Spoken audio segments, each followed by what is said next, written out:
Olá, olá, sejam todos bem-vindos ao nosso 13º episódio do nosso Lovecast.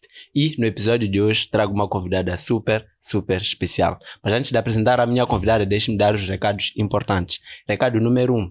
Você pode ter a oportunidade de participar aqui comigo e ser o meu co-host ou a minha co-host, entrevistar os meus convidados. Mas para tal você precisa preencher a lista de presenças que em todos os episódios nós deixamos ficar aqui na descrição do vídeo e você deve colocar a palavra-chave. A palavra-chave nós colocamos no meio ou no fim de cada episódio. Já passou cá a nossa primeira co-host, que foi a Shudi, no 11º episódio, e vamos ter o nosso segundo co-host no 21º episódio. Para tal, as listas de presenças devem ser a partir do 11º episódio. Recado número 2, agradecer a nossa parceira, a Tráfego Promos, que é uma empresa de prestação de serviços de tráfego pago, anúncios na internet, que presta serviços para empresas como a Escola do Excel, a Solene Cakes e pessoas também singulares, a marcas pessoais como a Solange Vicente, a Judite Raul, entre várias outras pessoas. E trouxemos também um brinde especial para a nossa convidada. Uau, obrigada. Podes mostrar a tua câmera esta. Ok, perfeito. Nice. Uau, tu guardaste, lembras? Uau, muito bem. Eu acabei desprogramando as coisas, mas... Este devia ser o lindo. episódio 2. Na verdade tinha que ser o episódio 1. Porque eu queria começar logo com uma psicóloga, só que depois acabei trazendo o casal, Solene, e depois... descobri que estava na beira, acabamos adiando e a finalmente... distância a impedir o nosso encontro, mas pronto. Poderíamos ter gravado, só que eu queria essa experiência de estar aqui. Ok. Eu também gostaria dessa experiência. É muito mais... Vamos lá, para um projeto que está a começar, eu acho que essa experiência de estar aqui é mais... Exato. Porque as lives o pessoal já está habituado das Covid, etc. Então todo mundo já veio fazendo live. Exato. Então, e não tinha estrutura suficiente também para fazer live. Né? Exato. Por isso que mesmo eu preferia adiar e disse vamos esperar até quando vier para Maputo. O impacto deste cenário era diferente. Importante estar aqui. Olha, muito obrigada, muito lindo. Vai ficar na minha estante dos livros. Vai para a minha estante dos livros, porque não é todos os dias, né, que nós temos essa oportunidade. E principalmente ser muito bem presenteado. Uau, que bom! E porque nós não teremos um 13º episódio. Todos os episódios são únicos. Então nós decidimos criar esse diferencial e eternizarmos cada episódio. Cada momento então, exatamente, cada episódio é totalmente diferente. Então, por isso, decidimos oferecer um brinde. E decidimos fazer um quadro. Apresente para a minha audiência. Para nossa agora. Ok, certo. A câmera é aquela, exato. Né? Sâmia, esta coisa de se apresentar é muito complexo. Por quê? Porque o que é que tu dizes sobre ti, né? O que é que tu dizes sobre ti? O que é que as pessoas querem ouvir? Querem ouvir, bom, sim. Sâmia, mulher, como é óbvio, esposa, mãe. De profissão sou psicóloga, uma pessoa de pessoas, muito faladora. Então vamos falar muito aqui. Muito faladora, muito aberta a muitas experiências, adoro isso, não me acanho. Prontos, acho que é o suficiente para começarmos. Exato. Vou descascar ainda mais aqui. Exato. Vamos a isso. No episódio anterior também tivemos uma psicóloga, a Fideline. Por acaso foi sua colega. Exato. E falamos muito sobre depressão, descascamos muito a depressão. Então já tive também uma psicóloga cá, que foi a Yanina. Não é psicóloga, ficou há pouco tempo, ela é médica. Médica, exato. Então vamos falar um bocado... Vamos começar a falar sobre os traumas. Podemos? Podemos, ok. sim. Vamos falar sobre os traumas na infância. Eu gosto sempre de começar, quando trago cá convidados, por exemplo, como psicólogos, começo a falar sobre a infância, depois passo para a juventude e, por fim, a vida de casado a dois. Okay. Vamos falar um bocado sobre os traumas na infância. Quais são os traumas mais comuns que as crianças carregam para a vida adulta? Olha, não temos como especificar o que é comum e o que não é comum. O que é que determina isto, né?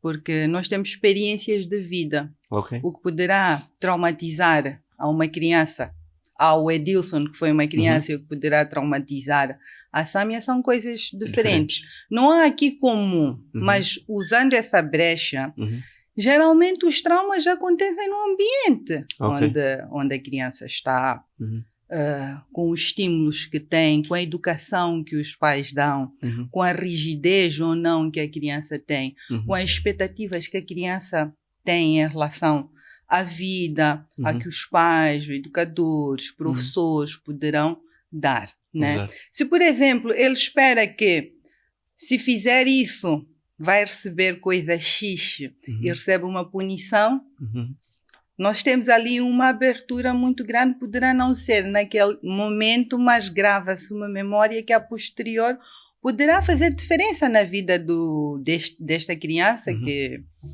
lá à frente é um adulto, né?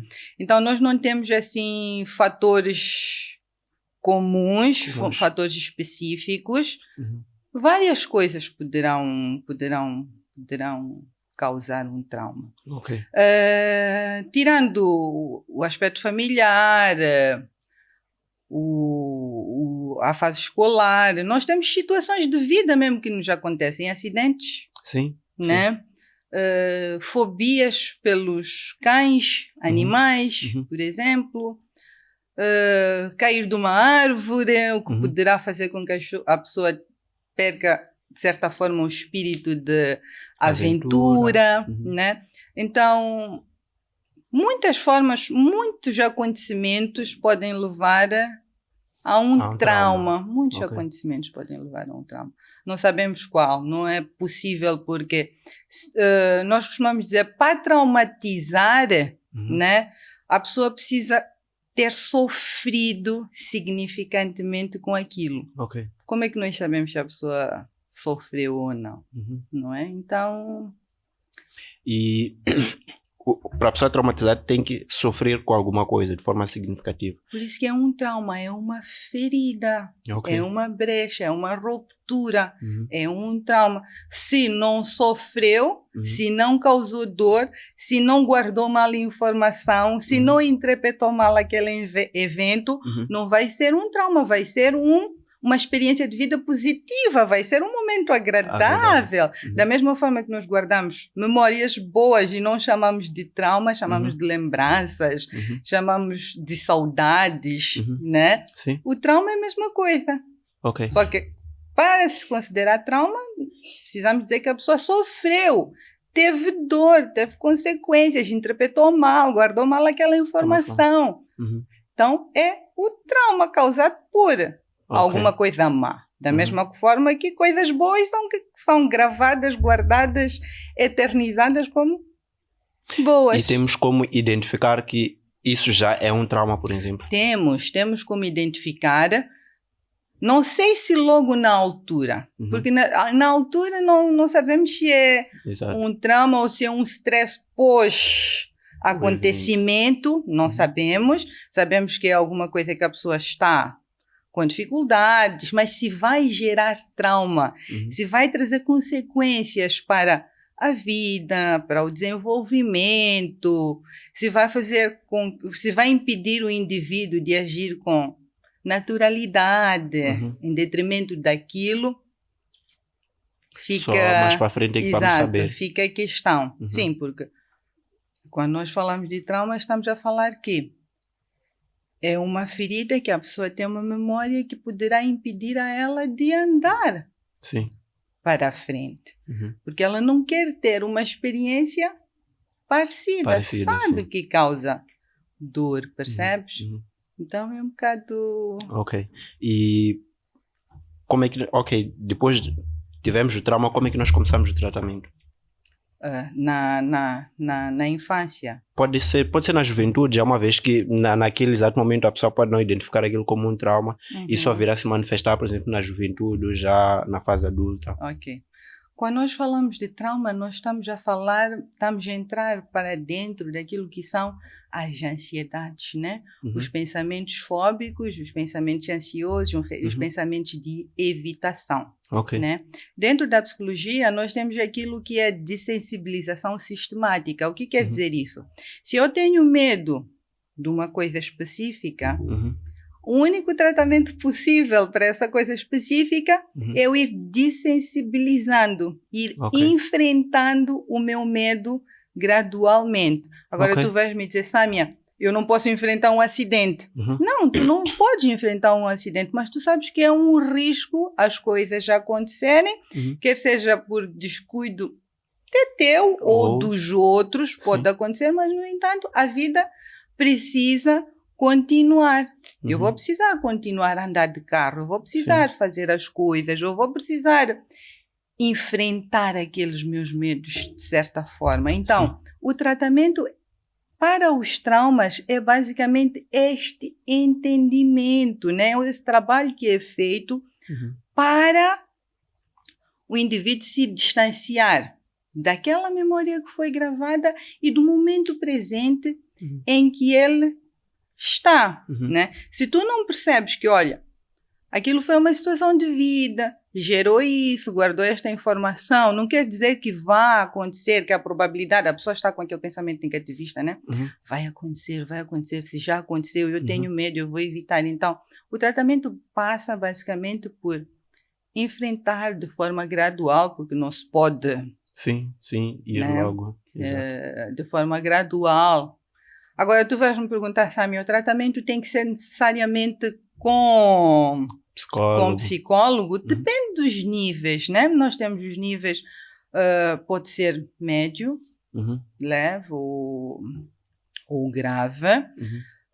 Todos esses níveis precisam de atenção especial, como é óbvio, mas todos eles podem se tratar sozinhos. Eu posso ter habilidades próprias para ganhar consciência, ler, aprender e ir enfrentando e resolver o meu problema. Mas há quem não tem habilidades próprias e precisa de ajuda. Ajuda adequada, nós sabemos que é sempre de um profissional que conhece a técnica, sabe o que vai fazer mediante a história que a pessoa contou. Mas eu posso ter ajuda de um familiar. Eu posso ter ajuda de um amigo. Também é um tratamento. Eu não sei se... ele não sabe que está a me ajudar. Eu não sei que ele está a me ajudar, mas quando ele me pega a mão e diz... Vamos juntos. Vamos juntos hoje. Vamos juntos amanhã. Vamos juntos depois da manhã. Está a gerar habituação. Gerando habituação, a pessoa consegue enfrentar aquele seu medo, aquele seu trauma, né? Então, o tratamento é assim. Agora, se os níveis forem extremamente elevados, extremamente graves, só a psicologia já não é efetivo, já não é eficiente, porque já está a níveis emocionais muito, muito, muito altos. O indivíduo está em extremas ansiedades que precisa de ansiolíticos, precisa de intervenção médica, psiquiátrica, pode ser de qualquer especialidade, qualquer médico pode, desde que entenda, né?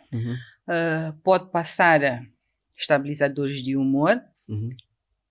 Precisamos encaminhar esse indivíduo para um psiquiatra, para um médico, para que possa medicar, de modo que ele possa baixar os níveis sintomáticos das emoções, para que o processo terapêutico seja efetivo. Porque se eu venho uma pessoa com muito medo, a pessoa vem à terapia com muito medo, muito receio, não está pronto para engajar nas técnicas psicológicas. Por quê? Porque as emoções estão a lutar com o racional. Percebes? Então não há muito o que se fazer. É preciso baixar os níveis emocionais, sintomatológicos, né? Baixar, a pessoa ficar a nível mais estável, depois entrar com as técnicas psicológicas, porque as técnicas psicológicas o que é? É plano de ação. Plano de ação não é reagir com o que eu estou a sentir, é perceber que eu estou a sentir, mas eu preciso agir no desconforto de uma forma contrária para resolver os meus problemas. Mas se eu estou com níveis emocionais, sintomatológicos muito grandes, eu não tenho clareza de pensamentos flexíveis, que não sejam muito negativistas, que me permitam usar as técnicas da psicologia, que não me permitem também que eu aceite que o meu amigo me dê a mão e caminhe comigo. Então, dependendo dos níveis, nós temos que ter atenção a isso. Muitas vezes, ou na grande maior parte das vezes, ainda que as pessoas não aceitem, não percebam, não queiram ir para este caminho, é importante baixar os níveis sintomatológicos através da medicação. Exato. Da medicação. Sim. E faz total sentido, porque se formos a perceber, muita gente, por exemplo, tem medo de falar em público e simplesmente não enfrentam aquele medo. Dizem, eu tenho medo de falar em público e não enfrentam. E o que é que a nossa mente diz em relação a isso? Se eu tenho medo, o que eu tenho que fazer é me afastar. É me afastar. Então, ela se protege, porque a função da nossa mente é justamente nos proteger dos perigos que nós mostramos, né? Sim.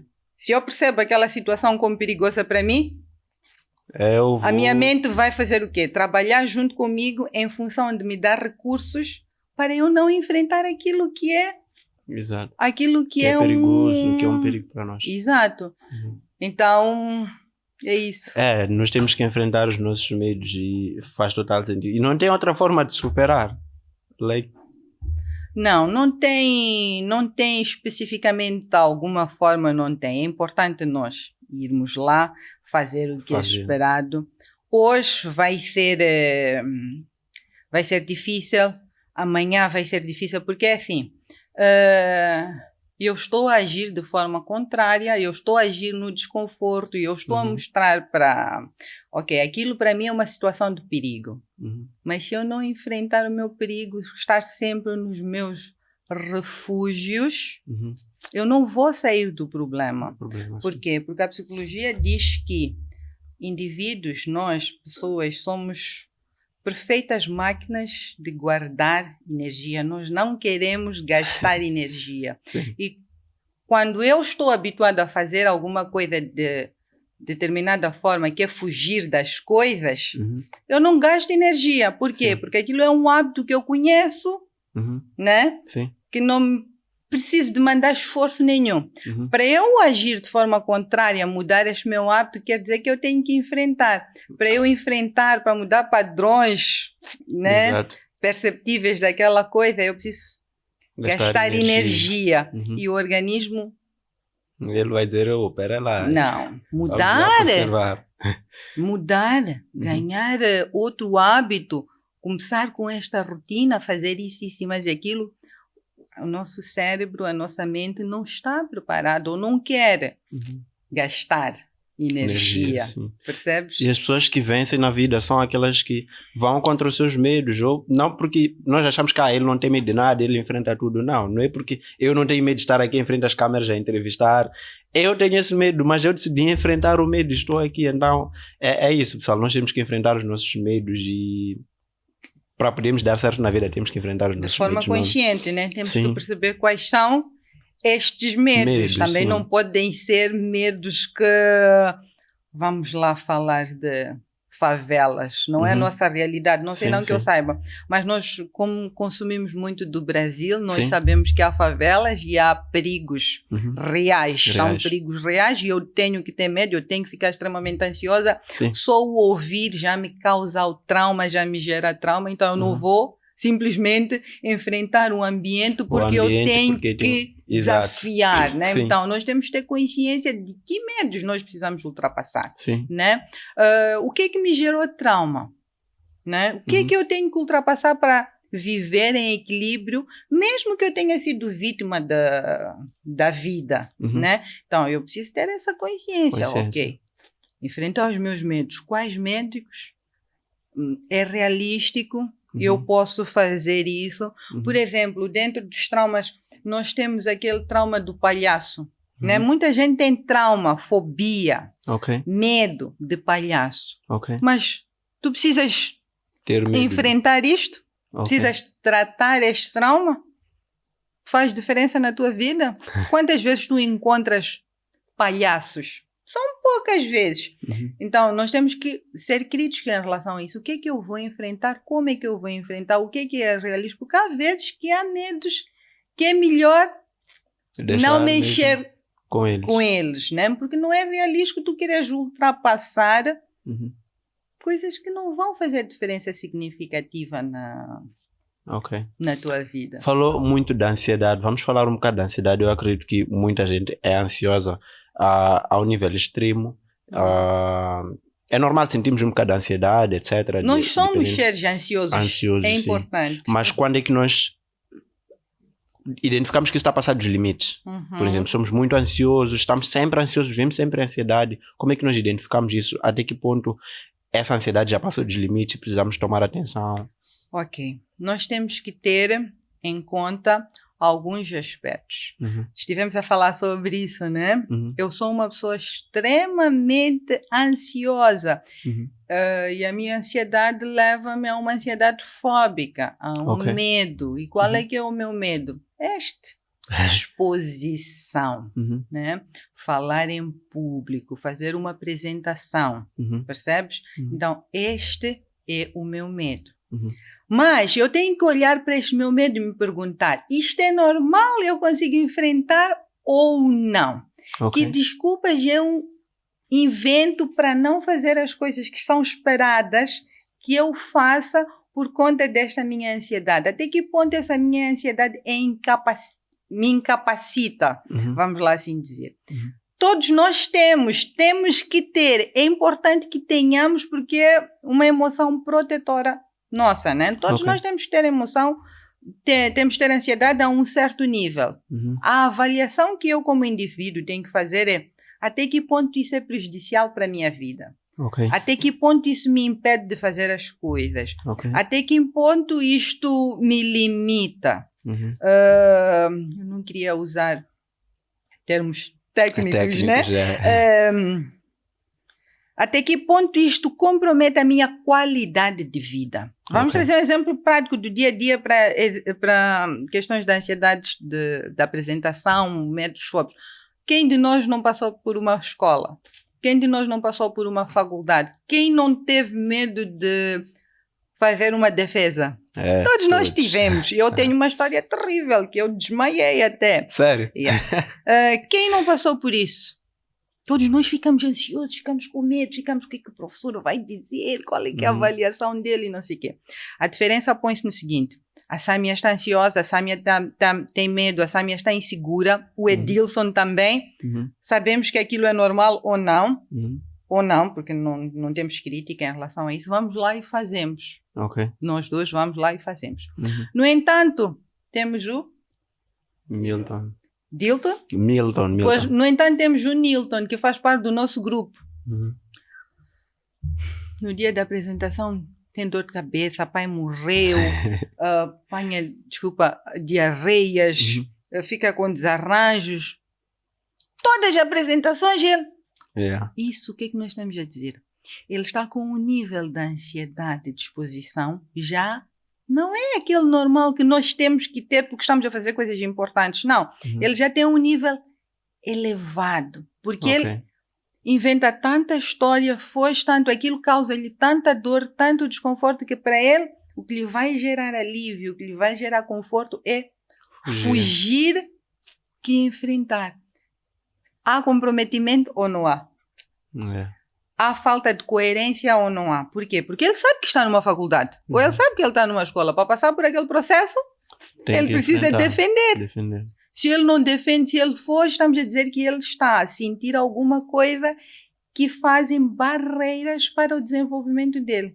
Ali já é um alerta. Alerta em que a pessoa diz, não, afinal, já não é normal. Porque o Edilson sente isso. A Sâmia sente isso. E eu, por que estou a fugir? E a gente diz assim, não, mas ele fugiu e não sei o quê, porque conta muitas histórias, mas aquela pessoa está em grande sofrimento. Este já é um indicador que o nível da ansiedade dele é diferente e precisa de fazer alguma coisa. Agora, tu podes me perguntar, Sâmia, o que fazer também?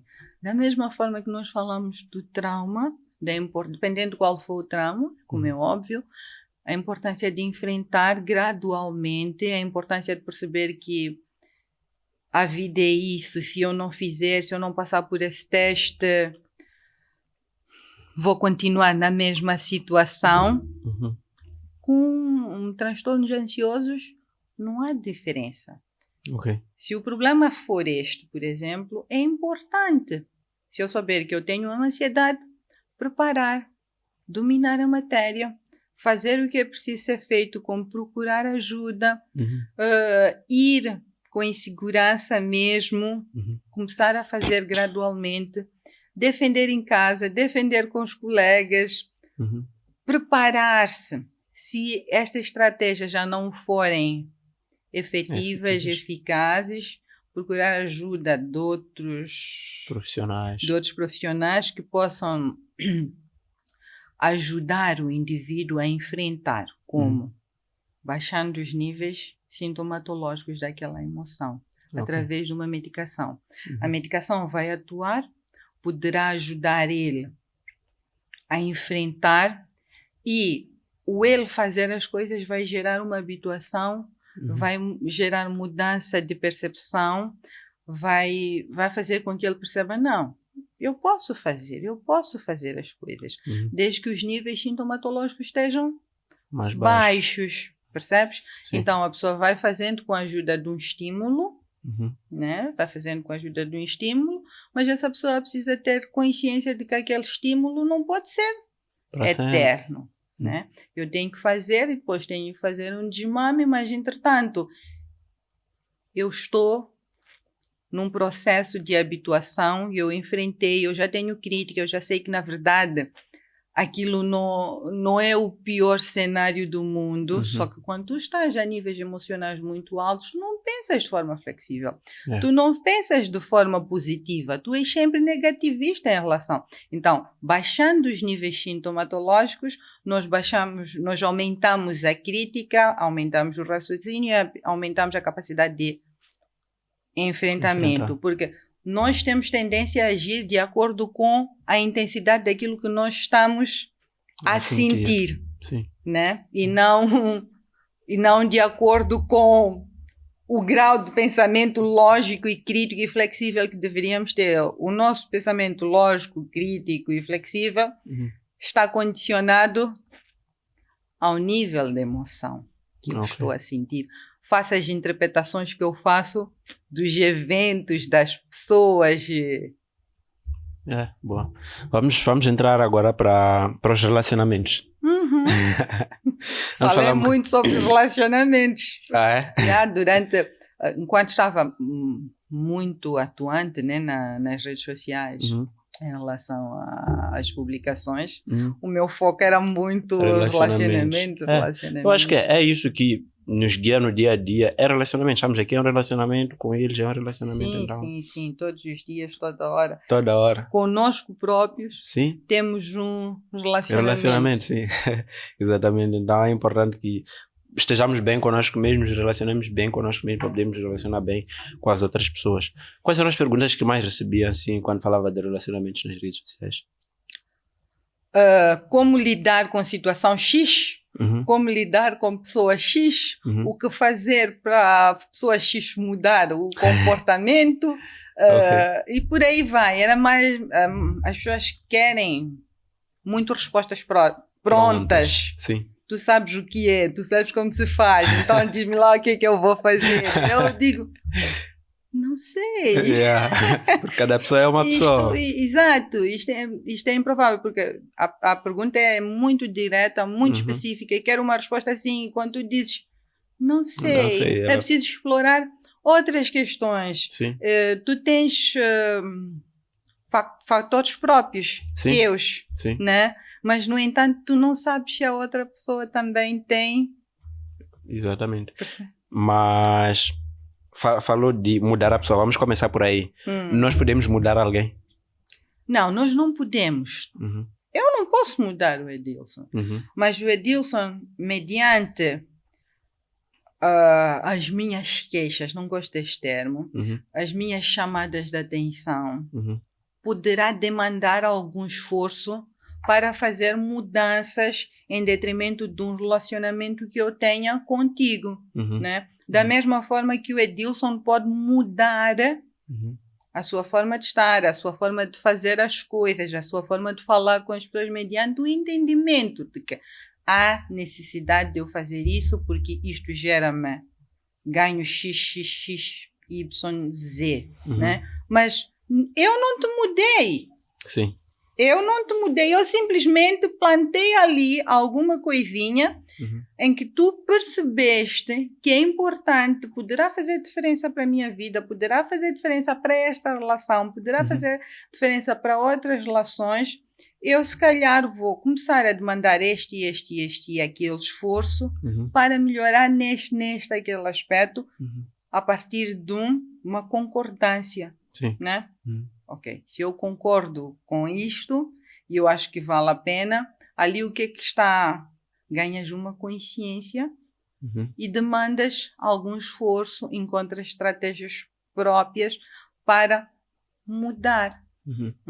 Mas não acredito, pode ser que eu esteja muito enganada, né? Sim. Mas não acredito que um indivíduo alheio poderá fazer alguma coisa para mudar a outra pessoa. Mudar a outra pessoa, porque isso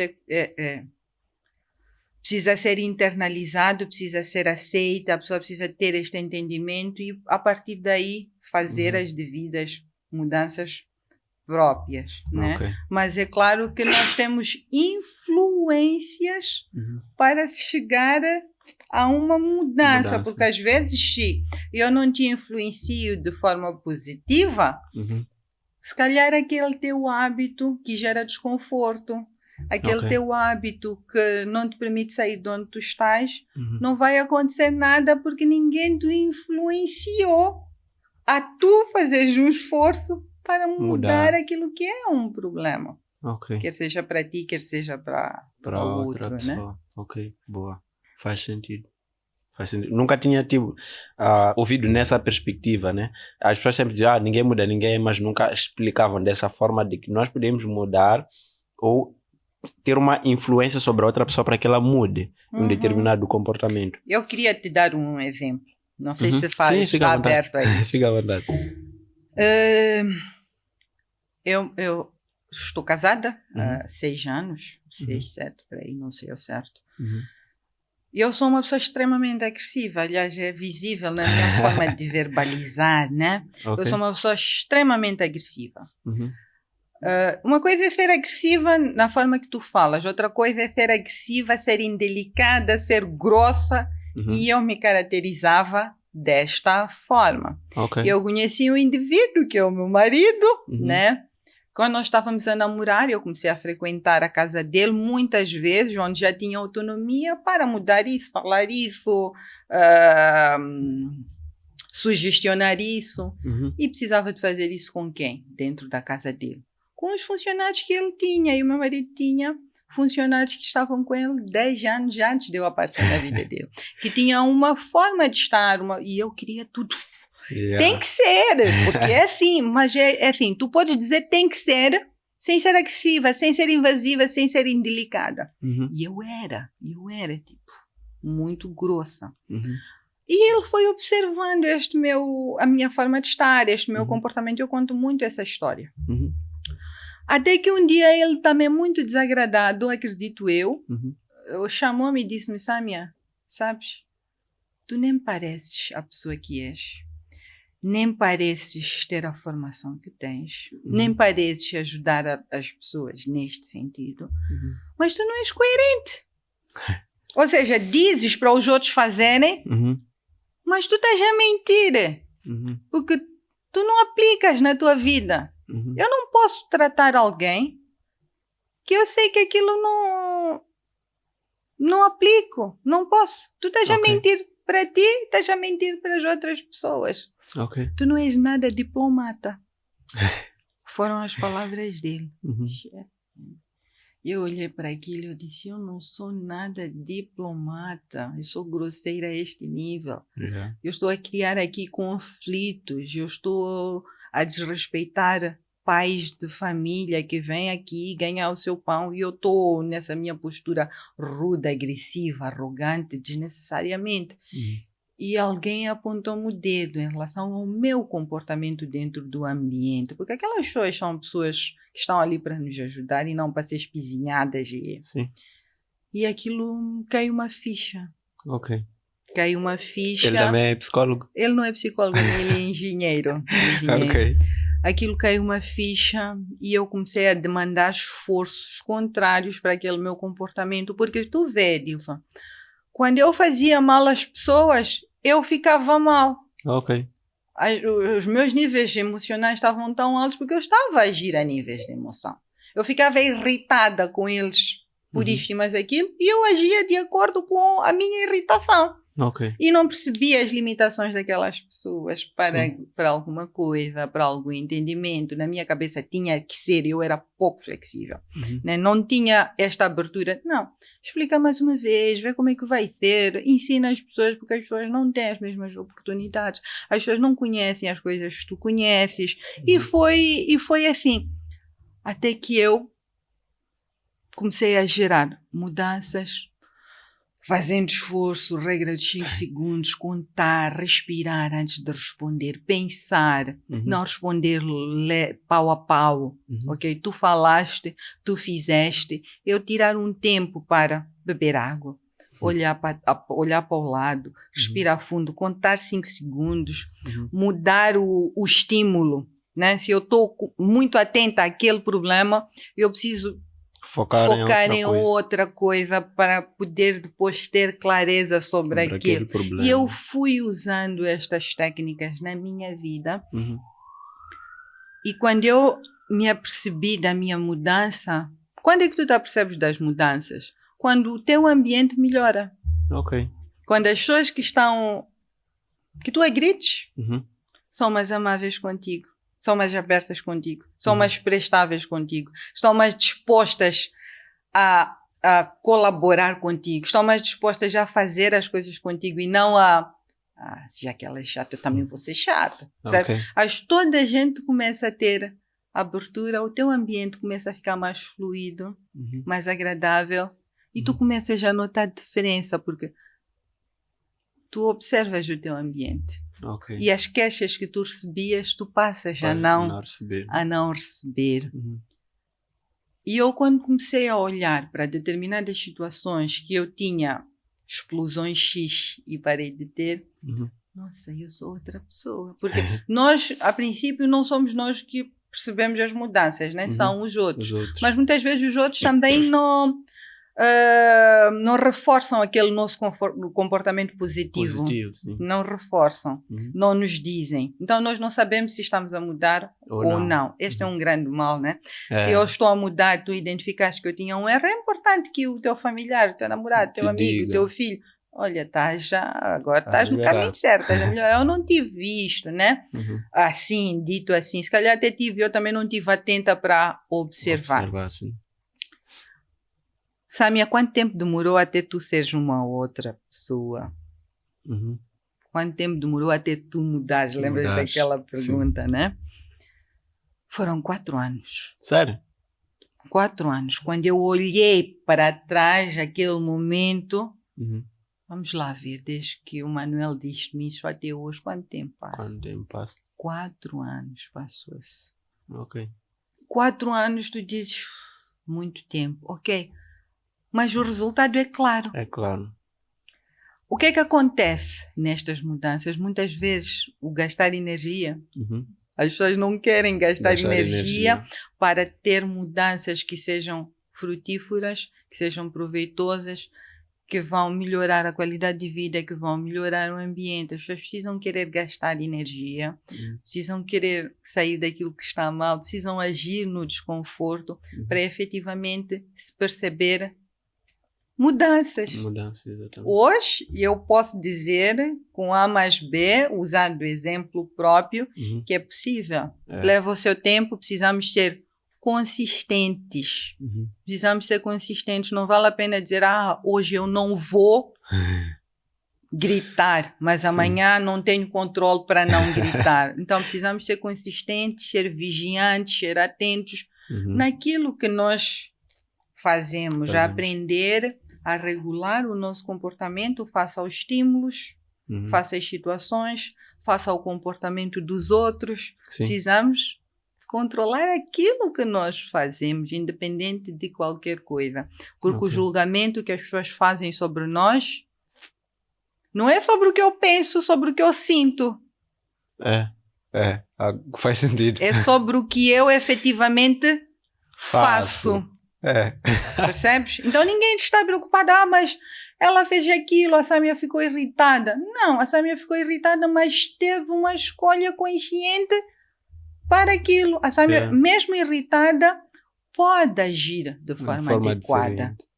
Pode agir bem, pode também não agredir. Pode apaziguar as situações e não pôr mais fogo para uma situação que já não é boa. Nossa. Tipo, estou mesmo impactado com isso, porque nunca tinha parado para pensar que as pessoas não nos julgam por aquilo que nós pensamos, por aquilo que nós sentimos, mas por aquilo que nós fazemos, de facto. Sim. A forma como nós reagimos a uma determinada situação. Vamos trazer um exemplo para isso. Nós temos doentes psiquiátricos, esquizofrénicos, né? Que agem, têm comportamentos agressivos mediante um estímulo psicótico, a um estímulo de doença, mas são comportamentos que levam à morte de uma outra pessoa. Estas pessoas são julgadas ou não? Eu acho que sim. São julgadas, né? Há um condicionante que, a pessoa teve esse estímulo, mas esta pessoa não deixa ter sanções. Exatamente. A doença dela não está ali para proteger. Sim. Percebes? A doença dela precisa ser tratada, ela precisa se tratar da doença para não ser um perigo para a sociedade. Mas os pensamentos doentios daquela pessoa fizeram com que ela tivesse comportamento X. Alguém está a pensar nisso? Quando está a fazer a crítica? Não. As pessoas estão a julgar o quê? O que tu fizeste. O que ela fez, sim. O que tu fizeste. Então, independente disso, tu seres doente ou não, tudo o que é julgado. Por isso que nós temos leis, né? Que regulamentam a nossa forma de estar dentro da sociedade. Então, doente ou não, o meu comportamento é criticado. Sim. O meu comportamento precisa estar adequado, precisa estar dentro dos padrões sociais. Então... faz sentido. E falou muito de emoções. Já dentro dos relacionamentos, como é que nós identificamos dependência? Vamos falar de dependência emocional. Até que ponto isso é prejudicial para uma relação? A dependência emocional? Emocional, sim. Depende. Está muito na moda, né? Essa questão das dependências emocionais. Está muito na moda. É assim, nos relacionamentos, de uma forma geral, é importante que haja dependência. Ok. É importante que haja apego. É importante que nós tenhamos necessidade do outro, ok? Agora, essa dependência de eu depender do amor, do carinho, do afeto, da ligação com meu marido tem que ser dentro dos níveis saudáveis, né? Uma dependência que é saudável. Da mesma forma que a minha filha depende de mim, que o meu marido depende de mim, que eu dependo dele. É uma dependência mútua que nós temos um do outro dentro dos parâmetros, dos níveis normais. O que acontece é quando isso transcende do normal, do dependente, do apego normal, para outros níveis fora do normal. Quando é que é normal? Eu não sei quando é que é normal. Quem tem que avaliar isso? O que é que para ti gera desconforto? O que é que para ti é o outro estar-te a sufocar? O que é que para ti é o outro não saber viver sem ti? Porque eu não sei viver sem o meu marido. Eu não sei viver sem o meu marido. Eu não sei viver sem a minha filha, mas eu não sou emocionalmente dependente deles, porque eu estou aqui. Deixei o meu marido em casa, deixei a minha filha em casa e aceitei o teu convite. Né? Agora, o nível mau é quando o meu marido, por exemplo, não me deixasse fazer, ou eu não conseguisse vir para aqui sem que ele estivesse. Porque se ele vier comigo, né? Ele vai perceber outras coisas. Já não é normal, né? Então, eu não sei se eu te respondi esta questão. Eu não sei se essa questão é um bocado controversa, porque eu estou a trazer aqui a importância de nós sermos dependentes dos nossos, nós termos um apego, nós queremos ter uma aproximação, mas isso não se classificar dependência porque é esperado isto. Sim. É normal que seja assim. Ok. Agora, quando transcende para outros comportamentos, ali sim é dependência. Por exemplo, eu quero estudar. Eu quero estudar à noite. Eu trabalho durante o dia, à noite quero estudar e à noite que meu marido está em casa. Eu sou tão dependente afetivamente dele que eu digo, se eu for estudar à noite, meu Deus, vou deixar de estar aquelas 5 horas com ele. Não, ou seja, eu estou a abrir mão de coisas que eu também quero, de coisas que são importantes para a minha vida, em detrimento de estar agarrada a uma única pessoa. Eu sei que eu vou estar com ele depois disso, mas as pessoas dependentes emocionais têm essa limitação de perceber, não, eu posso estar com aquela pessoa quando for possível, independente de ser meu marido, de ser minha filha, quando for possível, quando todos estiverem disponíveis. Eu não preciso deixar de estudar.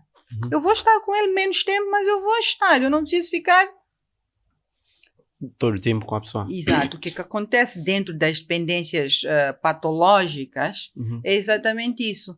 Eu viver em função de. Ok. Por exemplo, tem aquelas pessoas que não conseguem se separar de alguém. Não que isso seja aconselhável, que seja bom, mas, por exemplo, a pessoa está a passar por uma situação crítica, por exemplo, agressão física, e a pessoa não consegue se separar, ou traição, alguma aqui coisa. temos que pôr os pontos nos is. Okay. Uma coisa é dependência emocional. Né? Eu estar dependendo do meu marido. Outra coisa é crime. Ok. Outra coisa é crime, porque não é um casamento, não é um relacionamento, não é família onde há agressão. Eu não preciso querer ficar com alguém que é bruto, que me agride, que comete crime público, porque violências são crimes públicos, né? Sim. Não preciso querer ficar com alguém que comete crimes comigo.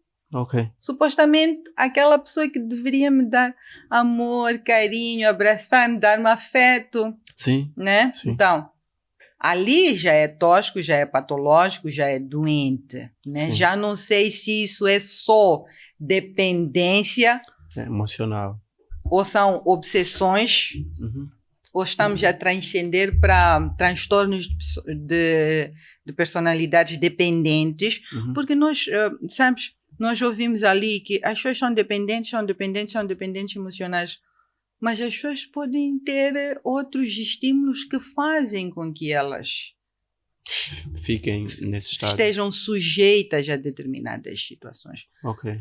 O Edilson, não sei se tem namorada ou não, mas é dependente da sua namorada.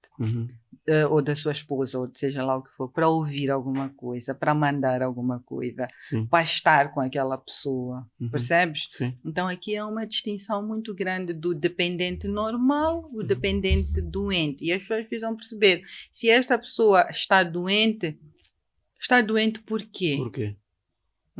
Nós temos que atuar dentro daquilo que faz com que aquela pessoa haja em função disto. Ok. E ainda dentro do... Eu estou a pular assim, vou pular agora para um outro tema. Estou a pular de temas em temas porque...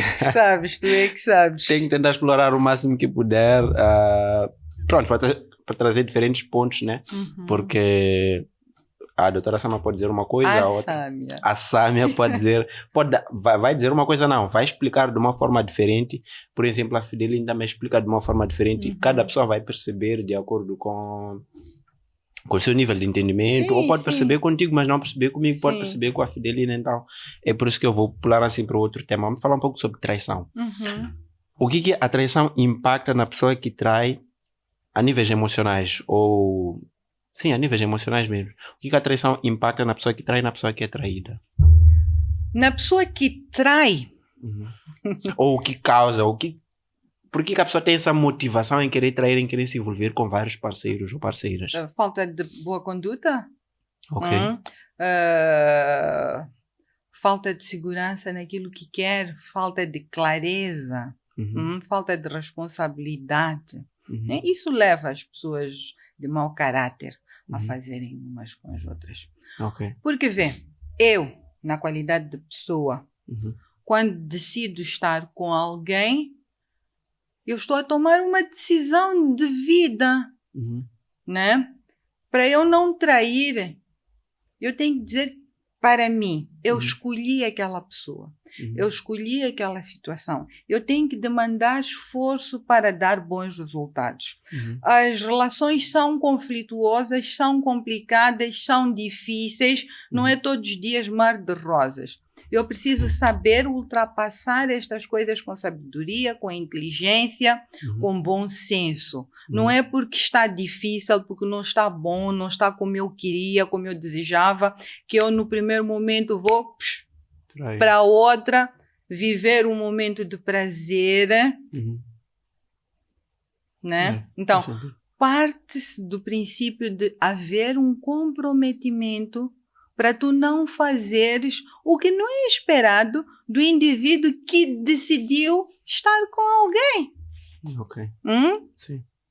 Não é esperado. Se eu decido, eu quero ter uma vida com Edilson, eu quero namorar com Edilson, eu tenho que demandar esforço para estar com Edilson, para viver para aquele relacionamento com o Edilson.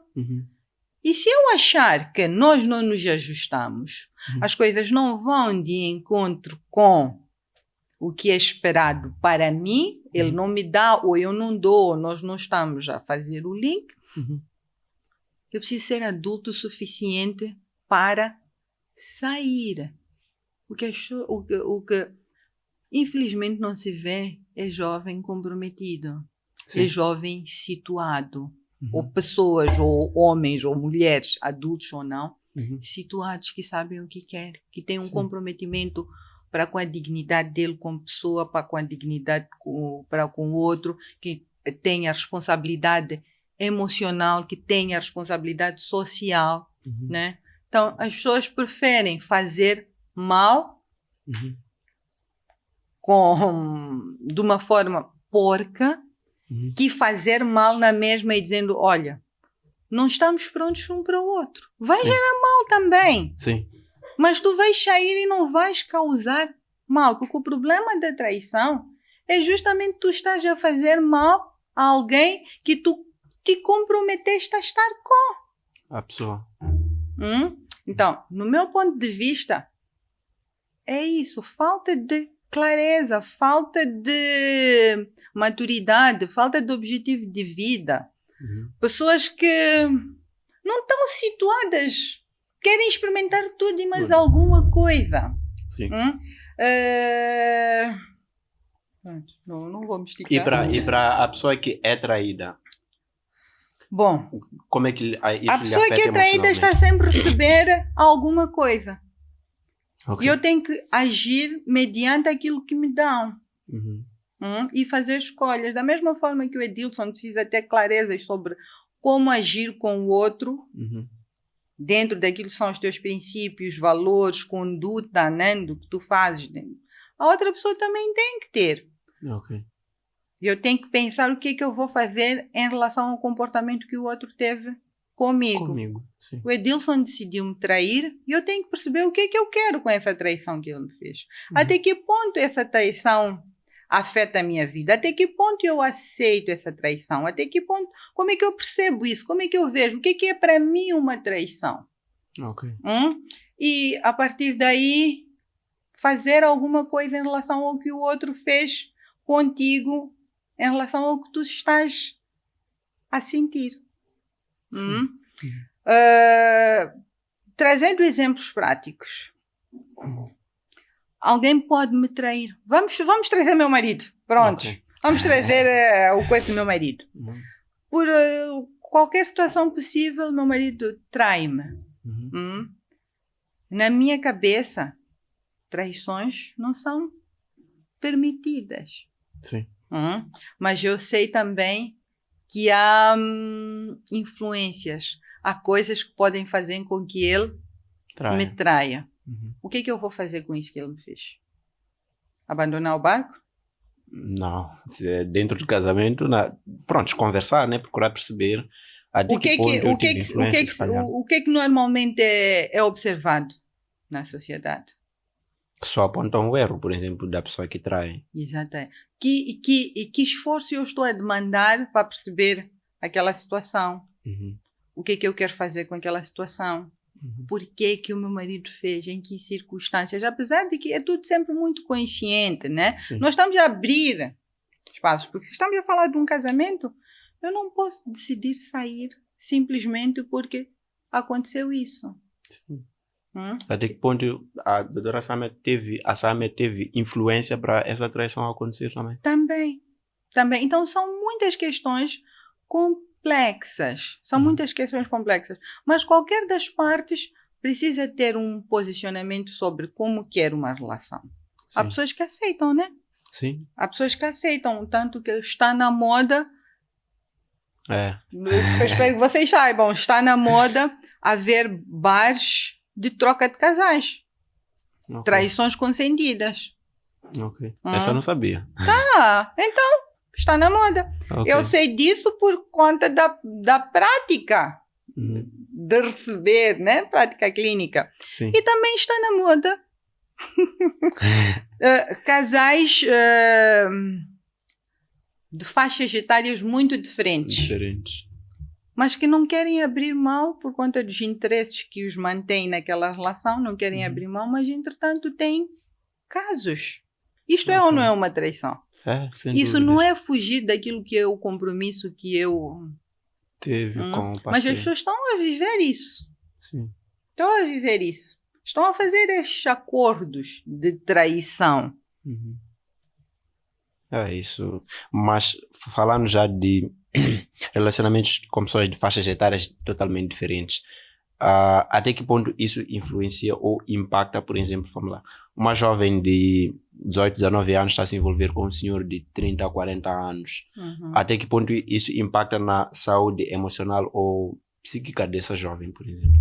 Impacta mentalidades, formas de estar, interesses. Impacta muito mesmo. Desempenho em termos físicos do que o parceiro poderá dar ao outro é diferente. Necessidades fisiológicas que um tem é diferente do outro. Isto não é abrir uma porta para o desnecessário? É abrir uma porta para o desnecessário. Mas, no entanto, temos aquele princípio também. Se isso foi uma escolha de vida, eu tenho que aguentar com as minhas escolhas. Eu tenho que sofrer as consequências das escolhas que eu faço. Agora, se eu vou trair quando eu escolhi essa situação, eu não estou a viver em coerência com as escolhas que eu faço. Se eu estou a escolher um parceiro mais velho, eu tenho que saber que eu tenho frutos desta relação. Não sabemos quais, depende do que a pessoa quer lá. Eu não posso querer o melhor dos dois mundos. Sim. Não vou sair daqui e ir para outro sítio para receber o que aqui eu não tenho. O que é que mantém os meus princípios, os meus valores? São objetivos claros. É foco. É saber que daqui para aqui eu posso ir. E daqui para aqui eu não vou. Independente de se é jovem ou de não é jovem. Nós temos que fazer escolhas que nos protejam a nós, que protejam a nossa relação, que protejam a nossa dignidade, que protejam o nosso bom nome. E por aí vai. Essa questão das traições são extremamente complexas, porque nós temos que olhar também para o que este indivíduo que trai entende como relação saudável. O que ele vivenciou? O que ele viu? O que o ambiente lhe apresentou? Sim. O que para ele é uma relação? Se calhar o normal para ele é haver aquilo. Se calhar ele não teve bons exemplos. Se calhar ele não teve oportunidade de ver relações que não há traições. Sim. Quantas vezes nós ouvimos dizer, se ele fez, faz também. Se ela fez, faz também. Sim. Quantas vezes nós ouvimos dizer de mulheres ou homens oprimidos, estou a pôr, ou homens, não existe, mas estou a pôr, onde tu dizes, não, o casamento é assim mesmo, isto acontece, nós estamos a crescer o desnecessário, o entendimento desnecessário, onde seja, Se ele te trai é normal, ele vai mais volta. Se ela te trai é normal, ele vai mais volta. Percebes? Sim. Nós não estamos a fortificar a questão das pessoas precisarem ter compromisso e agir dentro do compromisso, agir dentro da lealdade e agir de encontro com a própria satisfação. Se aquilo não está bom, eu não vou trair para ficar bom. Eu vou sair para encontrar o bom. Sim. E não se faz isso. Porque as pessoas querem sempre o melhor de todos os mundos. E isso nós não conseguimos ter. Não conseguimos ter. É impensável para mim pensar que as pessoas não vivem nesses moldes e as pessoas não acreditem que é possível viver assim. E é impensável para mim que as pessoas aceitem determinadas coisas porque o padrão normal é este. Faz sentido. Vamos tirar a nossa palavra-chave. Nós sempre deixamos uma palavra-chave no meio ou no fim de cada episódio para que as pessoas possam preencher na lista de presenças que está na descrição do... Vai estar aqui na descrição deste episódio. Então, qual vai ser a palavra-chave de hoje? Nós falamos de depressão, ansiedade, traumas. Que tal falar traumas? Traumas é a palavra-chave de hoje para que vocês possam colocar aqui na lista de presenças e essa lista de presenças vai dar o acesso a estar aqui comigo e entrevistar os meus convidados. Muito bem, 6 anos de casada, mesmo para fechar, 6 anos de casada, qual é a maior lição, as maiores lições que já tirou desse casamento, dessa relação e que pode passar aqui para a nossa audiência? Amizade, respeito, fidelidade, parceria. Ainda ontem nós falávamos sobre isto. Está-me a fugir o termo, mas prontos. Comunicação clara, sem divergências, sem influências daquilo que nós estamos a sentir. Tirar as dúvidas. Sim. Se eu penso coisa X em relação ao meu parceiro, ele pode não pensar o mesmo. Sim. Eu posso estar a fazer filmes. Eu preciso perguntar. Eu preciso usar a comunicação de forma efetiva, clara, objetiva, para encontrar respostas sem suposições, sem adivinhações. As pessoas vivem assim, né? Tipo, acho que é isto. Sabe, Fica triste, não, ela sabe que eu estou triste. Exato. E nós, as mulheres, os companheiros perguntam: o que é que se passa? O nada não é resposta. O nada não resolve problemas. Diga o que sentes, diga o que te passa na cabeça. Seja clara em querer resolver os problemas, as situações, os conflitos, a falta de entendimento. Isto é bastante importante. Mas é importante que isso esteja dos dois lados. Sim.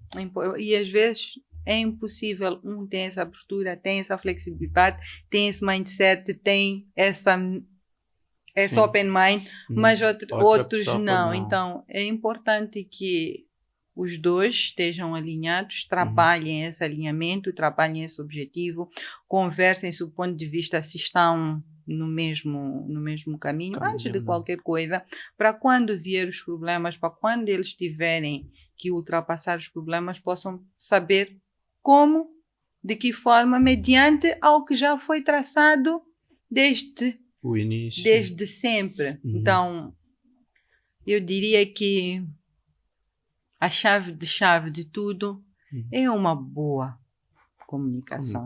É uma boa comunicação com os nossos Isso parceiros. É unânime a nível dos convidados aqui, sempre que faço uma pergunta de gênero, ou em quase todos os episódios, faz referência à comunicação. Exato. Para tu comunicares bem com o outro, tu precisas comunicar bem contigo. Então, tu precisas resolver as tuas questões, as tuas dúvidas, tudo o resto contigo. Porque eu costumo dizer que não há inter sem intra. Eu preciso intracomunicar-me bem para intercomunicar-me bem. Se eu começar a comunicar comigo, aquele Edilson, isto e mais aquilo, e não sei o que, eu estou a ter uma comunicação que me vai fazer ter um comportamento em relação àquilo que eu estou a falar comigo. Percebes? Então, eu primeiro preciso ter clareza comigo, nas coisas que eu digo, na forma que eu me comunico comigo, né? No entendimento que eu tenho sobre a situação, sobre aquilo que ele fez. Primeiro comigo, comunicar-me de forma efetiva, para depois comunicar-me bem com o outro. Pessoa. Imagina que eu chegasse aqui nervosa. É. Imagina que lá fora tivessem me roubado o carro. Como é que seria a nossa comunicação? Não é nada agradável. Então eu precisava fazer o quê? Acalmar a forma de comunicação que tenho comigo, né? Para depois poder estar calma para comunicar com o outro. Mas isso não existe, na verdade, dentro dos relacionamentos. É muito difícil que isso haja. Fazemos o quê? Greves de silêncio. Adivinhações e por aí vai. Para fechar, como é que as pessoas encontram a Sâmia? Que tipo de, vamos lá, como é que atende? Que tipo de passe, ou em que situações atende? Eu acho que essa é a pergunta. Em que situações atende e como é que as pessoas encontram? Eu gosto de trabalhar com questões graves. Essa é boa. O que é a situação grave? Eu gosto de trabalhar com situações conflituosas, situações graves, depressão, ansiedade, traumas, transtornos de personalidade. Eu gosto de trabalhar com isso, mas trabalho com tudo e mais alguma coisa, porque nós não temos cultura de psicólogo, não temos cultura de que tratamento psicológico é tão biológico, trata tanto quanto medicação, não temos essa cultura, então eu acabo atendendo tudo e muitas vezes não vou usar isso, as pessoas vêm procurar para resolver problemas que eu não tenho soluções mágicas para resolver aquelas questões. As pessoas querem que eu diga o que fazer e eu não sei o que fazer. Percebes? Então, eu costumo dizer que eu não sou coach. Eu não sou coach. Eu não tenho respostas prontas para ti. Para resolvermos uma questão, tu precisas de agir no desconforto, precisas gerar um outro hábito, precisas te empenhar nas técnicas psicológicas, né? E não podes vir me perguntar, Sâmia, o que fazer. Eu não sei. Então, venham, estou aberto para tudo, mas não queiram respostas prontas. Estejam dispostos a demandar algum esforço para melhorar. E como é que encontram? Através do meu Instagram, não é? Tem lá o contacto do consultório. Marquem através do consultório. No Instagram tem o contacto. Qual é o Instagram? Do consultório. É psi.samia Rodrigues. Cardoso. Nós já ir buscar onde o Rodrigues. Essa pergunta que eu ia me fazer. Era Roberts. É? Era Roberts. Agora passou para Cardoso porque eu adotei... Sâmia Cardoso. Adotei apelido. Era Roberts. E vou deixar também aqui na descrição do episódio mesmo, vou deixar o @ dela, do Instagram, então tem o contato lá do consultório. E aproveitem para se inscrever aqui no nosso canal, porque o YouTube não está a entregar o nosso conteúdo para as pessoas que não estão inscritas. Então você precisa se inscrever, precisa ativar as notificações e nos vemos no próximo episódio. Agradecer mais uma vez a nossa parceira Tráfego Promose, que é uma empresa de prestação de serviços de tráfego pago, anúncios na internet, que presta serviços para empresas e também para pessoas. E trouxemos também o brinde aqui, proporcionou o brinde aqui da nossa convidada. Nos vemos no 14º episódio. Obrigado. Obrigada.